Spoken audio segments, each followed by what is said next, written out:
regime change. MIGA, MIGA, MIGA, I don't know how to say that. Look, if the people of Iran rise up in some glorious spirit of liberation and replace their Islamic theocratic rulers with a secular democracy, that would obviously be great. It just seems extremely unlikely to me that it will actually happen. Our previous regime change experiences in the region have gone horribly. There was Iraq, there was Libya, there was Syria, etc.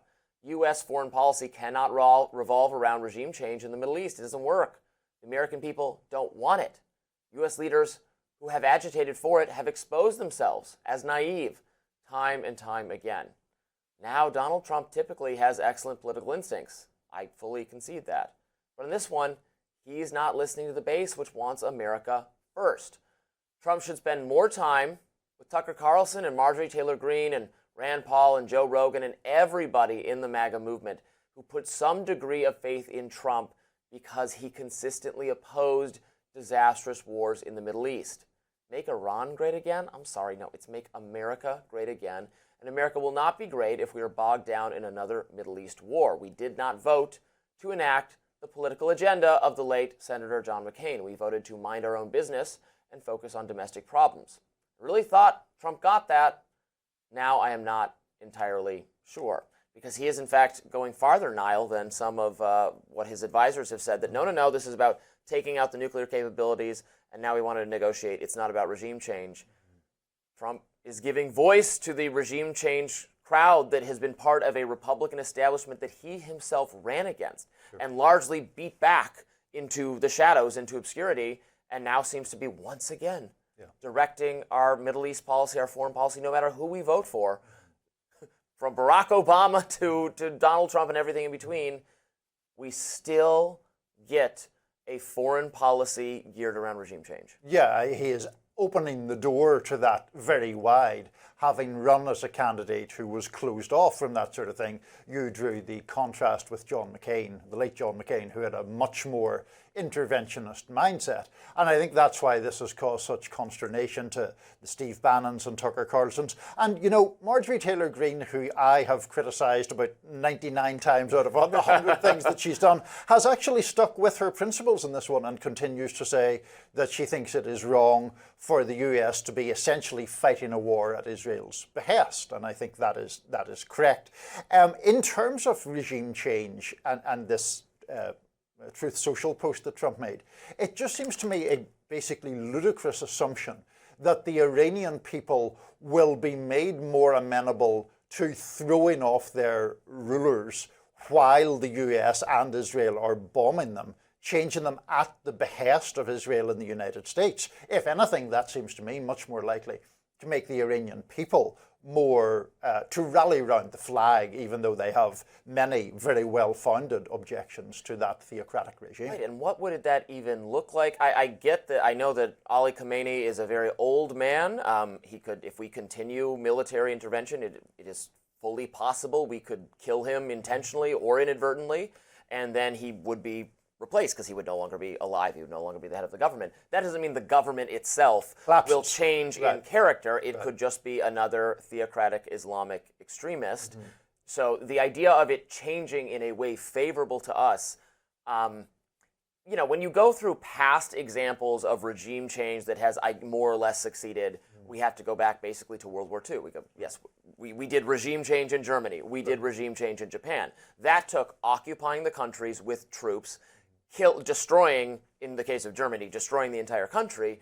In the case of Japan, not the entire country, but killing hundreds of thousands of people, millions of people in not just the nuclear bombings, but the firebombing of Tokyo before that, and then occupying the country for a long period of time.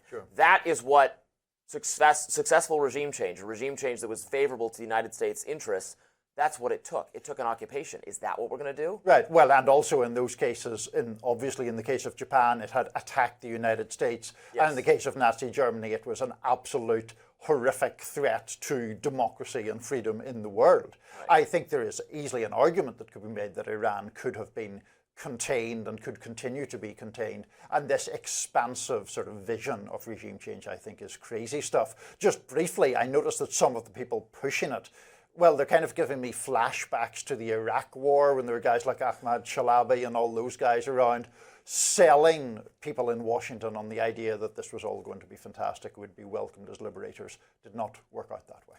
Yeah, we're going to talk about this more during the show a lot, but for now I'll just say it's going to be, I know exactly how this is going to go. It's going to be tough for people on the right who say, I like Trump, but I disagree with him on this, or I think this is going a little bit further than I want it to go, and they're going to be called unpatriotic or traitors. You already see Thomas Massie facing some of that. I'm sure Rand Paul's going to get the same thing. I'm sure Marjorie Taylor Greene's going to get the same thing. But we know how this works. We know how it works with Iraq, is that in hindsight, those people, the American people, come to side more and more with, after the patriotic fervor of the hell yes, we bombed them, great, starts to die down, and we ask questions about what are we actually doing here? What did we accomplish? Was this good? With Iraq, it took a while. I mean, the public opinion caught up with it before our leadership did. But I would say to people like myself on the right who are skeptical at best and want more restraint, hold the line. We're not going to just fall in line. We're not going to do whatever Trump wants us to do in all circumstances. It is better to stand up for your principles. You will, in hindsight, feel better about yourself and be proven correct. Always a good idea to stand up for your principles. Good morning and welcome to Rising. We have a show for you today that you will hopefully enjoy. Good morning, Niall. Morning, Robbie. How are you today? I'm missing my laptop because it has a virus that apparently all the laptops in the Hills offices are getting, which is kind of ridiculous and reminds me of the 1990s. I am virus resistant so far, but So at any far. moment I could be taken You down. updated your Norton. I did not do any such thing. I just miraculously avoided it so far. But despite your lack of laptop, you do have a radar for us, so let's have it. What's on your radar, Robbie? Indeed I do. Thomas Massie, being sassy, calling out the administration's approach to Iran, slamming the bombing campaign against Iran's nuclear capabilities as the new 2 weeks to slow the spread of 2025. Talk about viruses. It's a good line. Watch this. My question is, does, 3 bombings and we're done with Iran's nuclear ambitions? Is that the 2 weeks to slow the spread of 2025? Is this, we were told 2 weeks to slow the spread then, now we're told it's just going to take 3 bombings. But what happens when Israel gets bombed again? Is Trump going to sit by and say, no, we're not going to further engage in this war?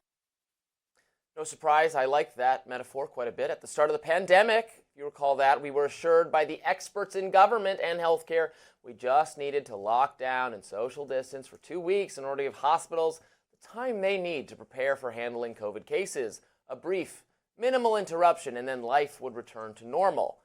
But that was a lie. Government policymakers then extended the 2 weeks all summer. We were no longer trying to just slow the spread. We were trying to minimize cases until the vaccines were available. Well, and then until everyone had a vaccine, and then until some theoretical time in the future where there would be no more cases.